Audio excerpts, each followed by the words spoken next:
டெக்னோடாக்ஸ் நேயர்களுக்கு அன்பான வணக்கங்கள். இந்த வீட்டுக்குள்ள ஒரு கண்டஸ்டன்ட் இருக்காரு.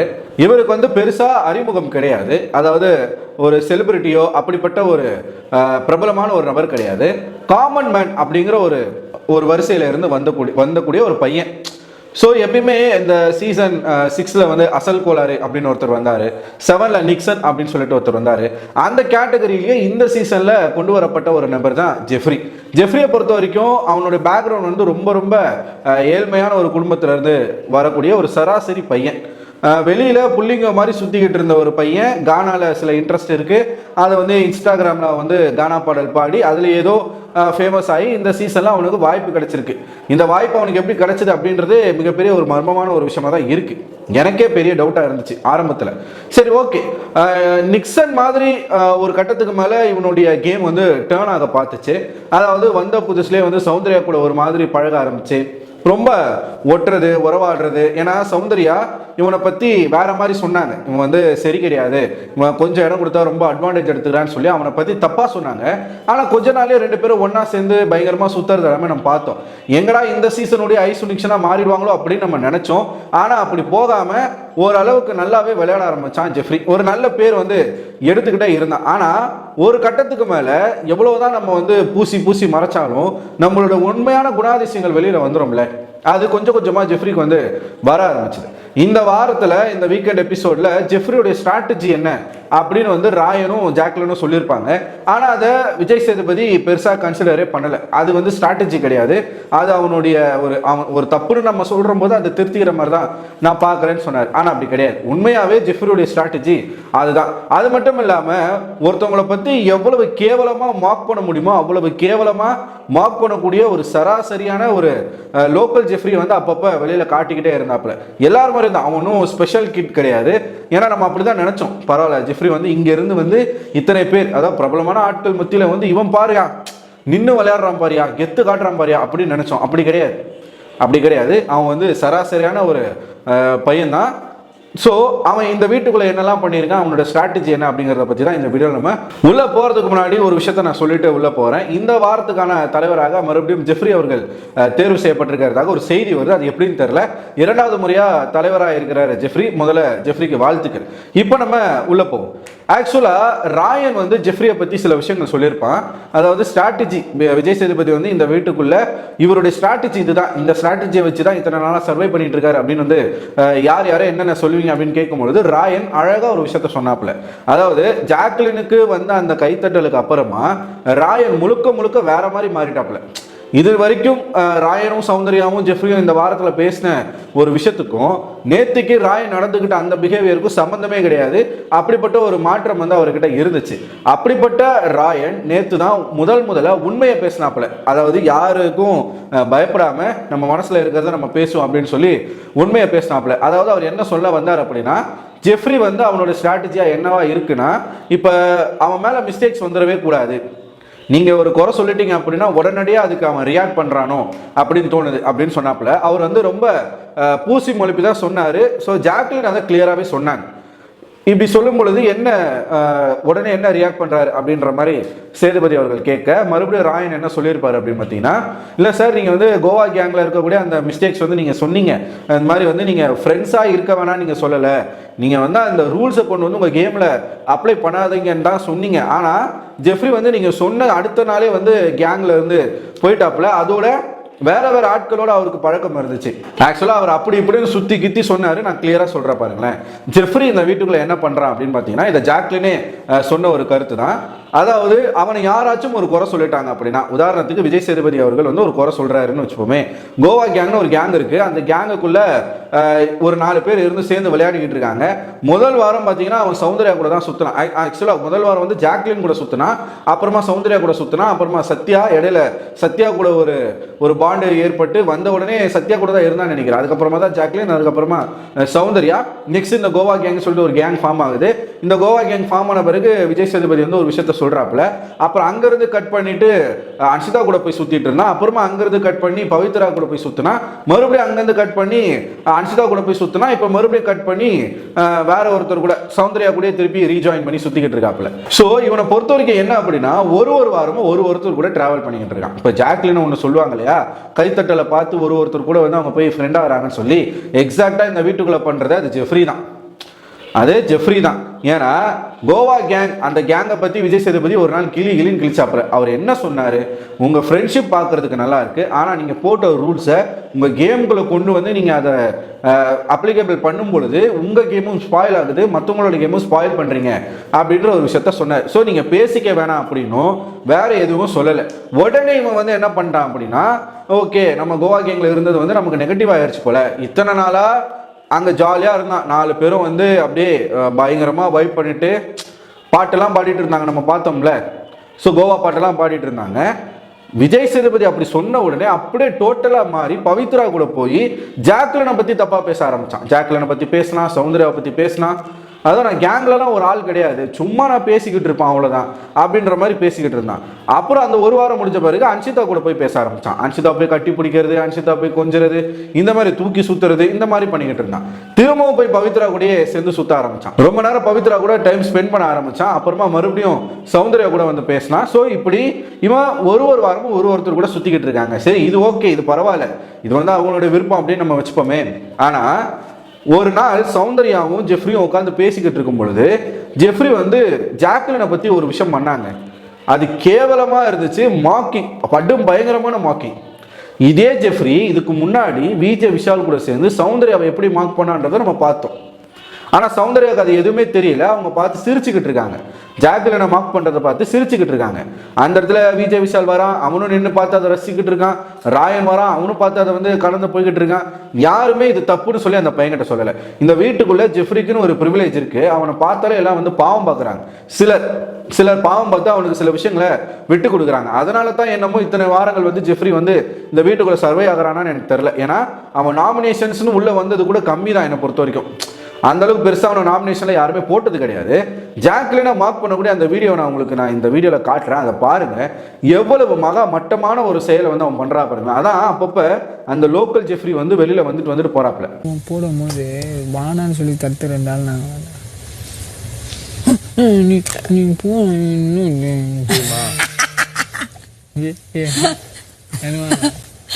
இன்னும் கொஞ்சம் குடி.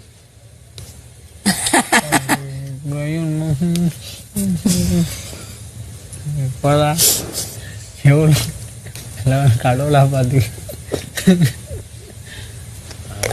எனக்கு சமக்கம் இந்த வீக்கெண்டு சார் அப்படி சொல்லிட்டார்ல, ஐயோ இப்படி ஆயிடுச்சா எனக்கு. என்னென்னா எனக்கு சம்மக்கம் ஏமலே எதுக்கு இங்கே நம்ம இன்னத்துக்கு வந்தா நம்ம என்ன பண்ணிட்டோம் தானே. அப்படி இல்லை, இந்த ஒரு கேங் ஃபார்ம் பண்ணோம் ஓகே, அந்த ரூல்ஸ் எல்லாத்தையும் கேமுக்குள்ளே கொண்டு வந்து ஒரு கன்ஃபியூஸ்மெண்ட் நம்ம பண்ணோம்ல, அதனால எனக்கு செம்ம காண்டாயிடுச்சு. அப்போ கூட பாரு, அந்த நேரடியாக நம்ம சொல்கிறோம் ஒரு விஷயத்த அவங்களுக்கு புரியவே மாட்டேங்குது. அப்புறமாவும் புரியலடா, அதனால நான் நாமினேட்டே வந்து பண்ணுறேன். இங்கே வந்து லாஸ்ட்டாக நான் என் தலைவலி நான் போய் படுகிற ஒன்றை மட்டும் ஹக் பண்ணிட்டு வருங்க.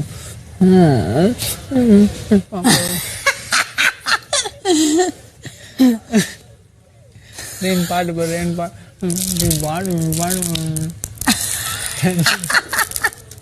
இந்த வேறு ஒரு ட்ரீவில் சார் அடி நிறுத்திடுவோம்.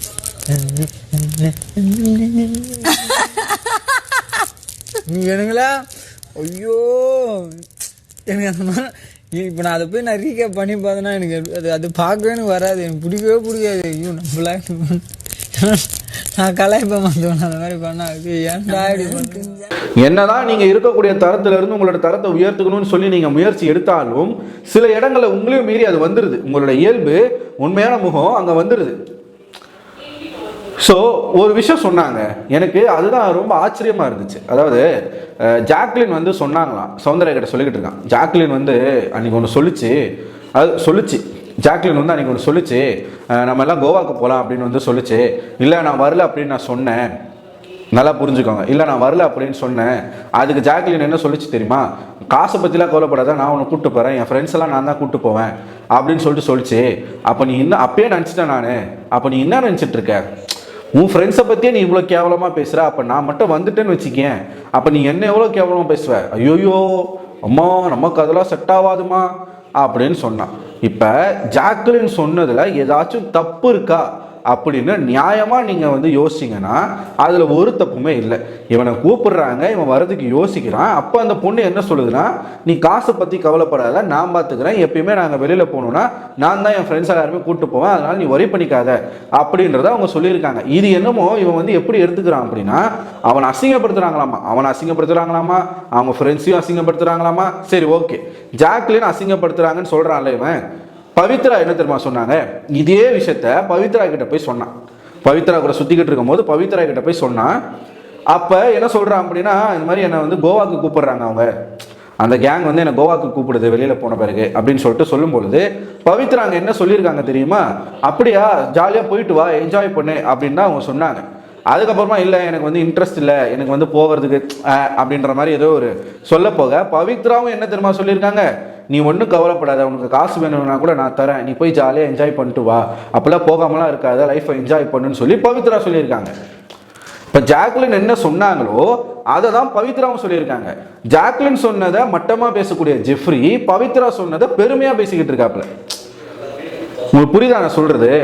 சொன்னது ஜாக்லின் அப்படிங்கிறது தான் பிரச்சனை. அவங்க என்ன சொன்னாங்கன்றது பிரச்சனை இல்லை, ஜாக்லின் சொல்லிட்டாங்க அப்படிங்கிறதுனாலயே ஜெஃப்ரிக்கு வந்து அது ரொம்ப தன்னை தாழ்வா காட்டுற மாதிரியும் மட்டமா அவங்கள வந்து பேசுற மாதிரியும் இவருக்கு ஃபீல் ஆகுது.